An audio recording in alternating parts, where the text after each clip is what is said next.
Hello officers, welcome to daily current affairs classes. ఈరోజు మనం 26 August యొక్క కరెంట్ అఫైర్స్ని డిస్కస్ చేద్దాం. ఈ పీడిఎఫ్ను బోత్ ఇంగ్లీష్ అండ్ తెలుగు మీడియంలో వీడియో కింద డిస్క్రిప్షన్లో టెలిగ్రామ్ ఛానల్ ఇవ్వడం జరిగింది. ఆ టెలిగ్రామ్ ఛానల్లో ఈ పీడిఎఫ్ను అప్లోడ్ చేస్తున్నాం. ఈరోజు మన కరెంట్ అఫైర్స్లో మొదటి టాపిక్ను మనం అబ్జర్వ్ చేస్తే, తాజాగా భారత ప్రభుత్వం అనేది ఐఎన్ఎస్ ఉదయగిరిని మరియు ఐఎన్ఎస్ హిమగిరిని కమిషనింగ్ చేయడం జరిగింది. అందువల్ల ఇది వార్తల్లో నిలవడం జరిగింది. ఏ ఐఎన్ఎస్లు అంటే ఐఎన్ఎస్ ఉదయగిరి మరియు ఐఎన్ఎస్ హిమగిరి, ఈ రెండింటినీ కూడా భారత ప్రభుత్వం కమిషనింగ్ చేయడం జరిగింది. ఈ రెండింటినీ కూడా ఏ ప్రాజెక్టులో భాగంగా అభివృద్ధి చేయడం జరిగింది అంటే ప్రాజెక్ట్ 17Aలో భాగంగా అభివృద్ధి చేయడం జరిగింది. ఓకే, ప్రాజెక్ట్ 17Aలో భాగంగా వీటిని అభివృద్ధి చేయడం జరిగింది. దీనిని ఈ ప్రాజెక్ట్ 17Aని ఎప్పుడు ప్రారంభించడం జరిగింది అంటే 2019లో దీన్ని ప్రారంభించడం జరిగింది. దీనిలో భాగంగా టోటల్గా 7 నౌకలను అభివృద్ధి చేయనున్నారు. ఓకే, దీనిలో భాగంగా టోటల్గా 7 నౌకలను అభివృద్ధి చేయనున్నారు. అందులో 2 నౌకలు ఇప్పుడు కమిషనింగ్ అవ్వడం జరిగింది. ఏ నౌకలు అంటే ఐఎన్ఎస్ ఉదయగిరి మరియు ఐఎన్ఎస్ హిమగిరి, ఈ 2 కూడా కమిషనింగ్ అవ్వడం జరిగింది. సో ఈ కమిషనింగ్ అవడంతో ఇది భారత నౌకా నిర్మాణ రంగంలో స్వదేశీకరణలో కీలక అడుగుగా మారడం జరిగింది. ఓకే, ఈ 2 షిప్స్ కూడా ఆత్మనిర్భర్ భారత్లో భాగంగా, డిఫెన్స్లోని ఆత్మనిర్భర్ భారత్లో భాగంగా స్వదేశీ టెక్నాలజీతోనే అభివృద్ధి చేయడం జరిగింది ఈ 2 నౌకలు కూడా. ఓకే, సో ఇవి కూడా మనకి చాలా ఇంపార్టెంట్. ఇప్పుడు మనం ఈ ప్రాజెక్ట్ 17Aను అబ్జర్వ్ చేస్తే, ఈ ప్రాజెక్ట్ 17Aను దేనికంటే ముందుగా తీసుకురావడం జరిగిందంటే ప్రాజెక్ట్ 17 తర్వాత ఈ ప్రాజెక్ట్ 17Aను తీసుకురావడం జరిగింది. ఎప్పుడు దీన్ని తీసుకురావడం జరిగింది? 2019లో దీన్ని ప్రారంభించడం జరిగింది. ఇవి శివాలి క్లాస్ ఫ్రిగేట్లకు అప్గ్రేడ్ వెర్షన్స్. ఓకే, ఈ ప్రాజెక్ట్ 17Aలో అభివృద్ధి చేసినవి అనేవి ప్రాజెక్ట్ 17లో అభివృద్ధి చేసిన శివాలిక్ క్లాస్ ఫ్రిగేట్స్కు ఇవి అప్గ్రేడ్ వెర్షన్. టోటల్గా ఇందులో 7 నౌకలను నిర్మిస్తున్నారు. వీటిని నిర్మిస్తున్న సంస్థలను మనం అబ్జర్వ్ చేస్తే, వీటిని మజగావ్ డాక్యార్డ్ లిమిటెడ్ ఒకటి, next garden reach ship builders and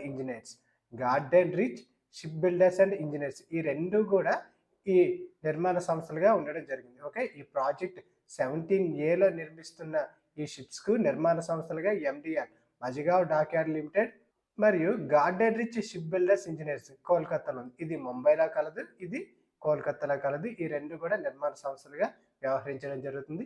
ఇప్పుడు ఈ ప్రాజెక్ట్ 17Aలో అభివృద్ధి చేసిన నౌకలను మనం అబ్జర్వ్ చేస్తే, 2019లో ఐఎన్ఎస్ నీలగిరిని ప్రారంభించడం జరిగింది.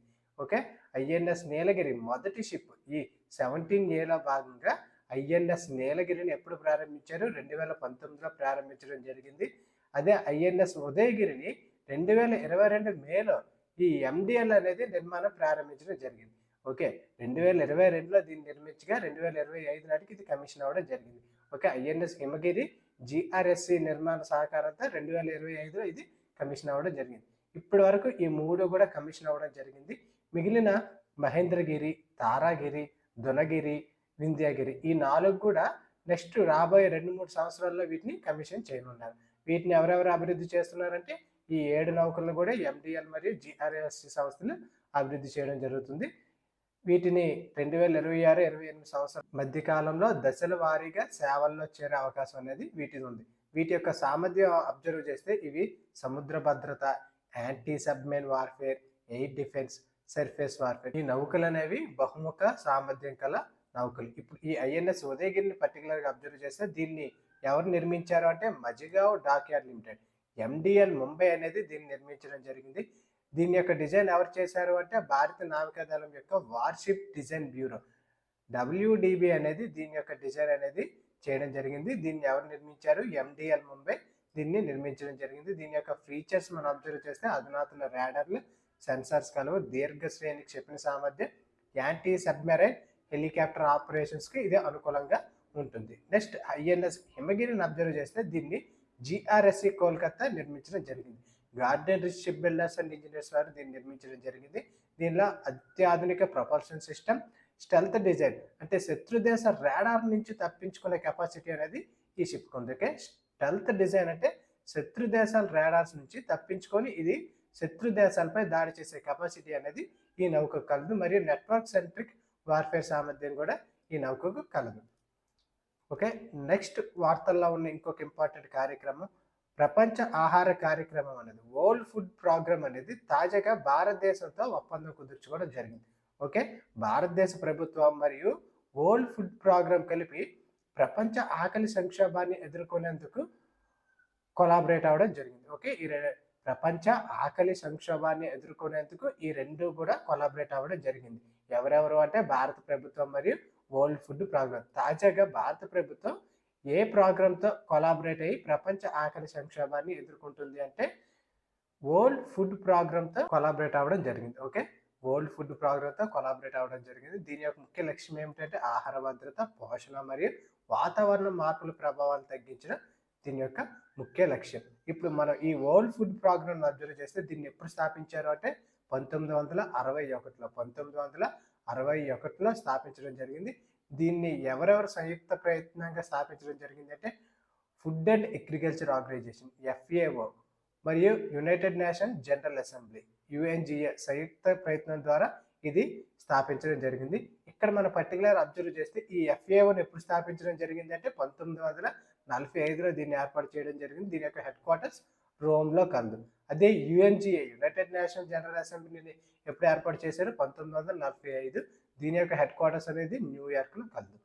ఓకే, ఇది UN యొక్క అత్యంత పెద్ద మానవతా సంస్థ. జీరో హంగర్ బై 2030 SDG గోల్స్లో సస్టైనబుల్ డెవలప్మెంట్ గోల్స్ 2 అయిన జీరో హంగర్ దీన్ని ఎప్పటిలోపు సాధించడానికి అంటే 2030 నాటికి లక్ష్యంగా ఇది కట్టుబడి ఉంది. ఓకే, జీరో హంగర్ని 2030 నాటికి సాధించడానికి లక్ష్యంగా ఇది కట్టుబడి ఉండడం జరిగింది. ఈ మిషన్ అబ్జర్వ్ చేస్తే ఇది 120 దేశాల కార్యక్రమాలు అనేది నిర్వహించడం జరుగుతుంది. ఓకే, ఈ వరల్డ్ ఫుడ్ ప్రోగ్రామ్ అనేది 120 దేశాల కార్యకలాపాలు నిర్వహించడం జరుగుతుంది. రోజుకి మోర్ దెన్ 100 మిలియన్ మందికి ఫుడ్ అందించడం జరుగుతుంది. ఓకే, రోజుకి 100 మిలియన్ల మందికి ఫుడ్ అనేది అందించడం జరుగుతుంది. దీని యొక్క అవార్డ్స్ మనం అబ్జర్వ్ చేస్తే తాజాగా 2020లో ఇది నోబెల్ పీస్ ప్రైజ్ అందుకోవడం జరిగింది. ఓకే, నోబెల్లో పీస్ ప్రైజ్ను ఇది అందుకోవడం జరిగింది. ఈ వరల్డ్ ఫుడ్ ప్రోగ్రామ్ అనేది నోబెల్ పీస్ ప్రైజ్ని ఎప్పుడు అందుకుంది అంటే 2020లో అందుకోవడం జరిగింది. ఎందుకోసం ఈ నోబెల్ ప్రైజ్ని ఇవ్వడం జరిగింది అంటే ఆకలి నివారణలో విశేష కృషి చేయడం వల్ల ఈ WFPకి ఈ నోబెల్ పీస్ ప్రైజ్ని ఇవ్వడం జరిగింది. భారతదేశంతో WFP కొలాబరేషన్స్ మనం అబ్జర్వ్ చేస్తే ఇది 1963 నుంచి సహకారం అందించడం జరుగుతుంది. ఈ వరల్డ్ ఫుడ్ ప్రోగ్రామ్ అనేది 1961లో స్థాపించగా 1963 నుంచి భారతదేశానికి ఇది మద్దతు ఇవ్వడం అంటే భాగస్వామిగా ఉండడం జరిగింది. ఎందులో అంటే పబ్లిక్ డిస్ట్రిబ్యూషన్ సిస్టమ్ PDSను బలపరచడంలో ఈ WFP అనేది కీలక భాగస్వామిగా నిలవడం జరిగింది. మరియు పోషకాహార ప్రోగ్రాలైన మధ్యాహ్న భోజన పథకం మరియు integrated child development scheme ICDS ప్రాజెక్టులకు ఇది సాంకేతిక మద్దతుగా కూడా నిలవడం జరిగింది. ఓకే, మధ్యాహ్న భోజన పథకాలకి మరియు ఇంటిగ్రేటెడ్ చైల్డ్ డెవలప్మెంట్ సర్వీస్ ప్రాజెక్టులకు ఇది సాంకేతిక మద్దతు అనేది ఇవ్వడం జరిగింది. డిజిటల్ ఇన్నోవేషన్లో బ్లాక్ చైన్ AI ఆధారిత సప్లై చైన్ ఆప్టిమైజేషన్కి ఇది సహకారం అందిస్తుంది. డిజిటల్లో కూడా ఇది కొలాబరేట్ చేయడం జరుగుతుంది. నెక్స్ట్ వార్తల్లో ఉన్న ఇంపార్టెంట్ కాన్ఫరెన్స్ మనం అబ్జర్వ్ చేస్తే తాజాగా చీఫ్ ఆఫ్ డిఫెన్స్ కాన్ఫరెన్స్ అనేది 2025లో థాయిలాండ్లో జరగనుంది. ఓకే, ఈ చీఫ్ ఆఫ్ డిఫెన్స్ కాన్ఫరెన్స్ అనేది ఎక్కడ జరుగుతుంది అంటే థాయిలాండ్లో. ఈ 2025 ఎడిషన్ ఎక్కడ జరుగుతుంది అంటే థాయిలాండ్లో జరుగుతుంది. భారతదేశం తరపున భారత ఇంటిగ్రేటెడ్ డిఫెన్స్ స్టాఫ్ చీఫ్ అయిన ఎయిర్ మార్షల్ అశుతోష్ దీక్షిత్ దీనికి అటెండ్ అవ్వడం జరిగింది. ఓకే, ఇది 26-28 మధ్య జరుగుతుంది. ఇది ఆగస్ట్ 26-28 మధ్యన థాయిలాండ్లో జరుగుతుంది. ఓకే, థాయిలాండ్లో ఈ కాన్ఫరెన్స్ అనేది జరుగుతుంది. ఈ కాన్ఫరెన్స్ నేమ్ ఏమిటంటే చీఫ్స్ ఆఫ్ డిఫెన్స్ కాన్ఫరెన్స్. ప్రతి దేశం యొక్క డిఫెన్స్ హెడ్ అనేది ఈ కాన్ఫరెన్స్కి అటెండ్ అవ్వడం జరుగుతుంది. ఓకే, డిఫెన్స్ హెడ్ అనేది ఈ కాన్ఫరెన్స్కి అటెండ్ అవ్వడం జరుగుతుంది. ఈ సమావేశాన్ని United States Indo Pacific Command మరియు రాయల్ థాయ్ ఆర్మీ ఫోర్సెస్ సంయుక్తంగా నిర్వహించడం జరుగుతుంది. ఈ సమావేశాన్ని ఎవరెవరు నిర్వహిస్తున్నారంటే United States Indo Pacific Command మరియు రాయల్ థాయ్ ఆర్మీ వీటిని సంయుక్తంగా నిర్మించడం జరుగుతుంది. ఈ కాన్ఫరెన్స్ యొక్క ముఖ్యతను మనం అబ్జర్వ్ చేస్తే ఇది ఇండో పసిఫిక్ ప్రాంతాల్లో ఉన్న దేశాల యొక్క అధినేతలు అంటే డిఫెన్స్ లో ఉన్న హెడ్స్ అందరినీ కూడా ఒకే వేదిక పైకి ఇది తీసుకురావడం జరుగుతుంది. ఓకే, ఇది ఒకే వేదిక పైకి రక్షణ శాఖ అధిపతులను తీసుకురావడం జరుగుతుంది.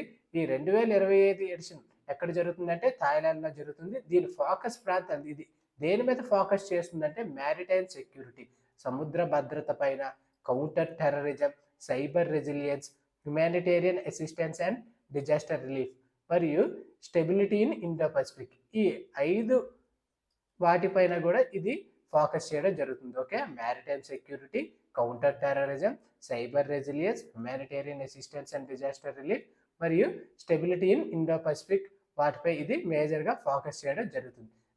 ఈ కాన్ఫరెన్స్కి భారతదేశానికి ఏ విధంగా ఉపయోగపడుతుందంటే భారతదేశం పాలసీ అయిన act east policy, look east తర్వాత తీసుకొచ్చిన యాక్ట్ ఈస్ట్ పాలసీ మరియు ఇండో పసిఫిక్ ఓషన్ ఇనిషియేటివ్స్ని ఇది బలోపేతం చేయడానికి అవకాశంగా మారుతుంది. ఓకే, ఇండో పసిఫిక్ ఓషన్ ఇనిషియేటివ్స్ను మరియు యాక్ట్ ఈస్ట్ పాలసీని బలోపేతం చేయడానికి ఈ కాన్ఫరెన్స్ అనేది ఉపయోగపడడం జరుగుతుంది. మరి అన్నింటికన్నా ముఖ్యంగా quad, India, US, Japan, Australia ఈ 4 దేశాలు అనుసంధానంగా ఏర్పాటైన ఈ క్వాడ్ కూటమికి ఇది ప్రాధాన్యతను మరియు బలోపేతం చేయడానికి మరి ఇండియా పసిఫిక్ ఓషన్లో ఆధిపత్యాన్ని చూపించడానికి ఈ కాన్ఫరెన్స్ అనేది ఉపయోగపడడం జరుగుతుంది. ఓకే, ఈ కాన్ఫరెన్స్ అనేది ఉపయోగపడడం జరుగుతుంది. సైబర్ సెక్యూరిటీ, కౌంటర్ టెర్రరిజం వంటి భద్రత రంగాల్లో కూడా ఈ భాగస్వామ్యం అనేది కీలకంగా వ్యవహరించనుంది. మనకి ఇక్కడ అబ్జర్వ్ చేస్తే అధికంగా భారతదేశం అనేది ఈ సౌత్ ఈస్ట్ ఏషియాస్ ఉంటే సైబర్ దాడులకు గురవడం జరుగుతుంది.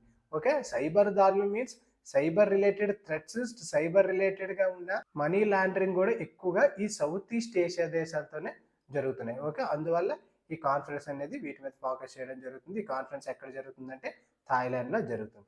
నెక్స్ట్ ఇంకొక ఇంపార్టెంట్ కాన్ఫరెన్స్ మనం అబ్జర్వ్ చేస్తే 68వ కామన్వెల్త్ పార్లమెంటరీ కాన్ఫరెన్స్.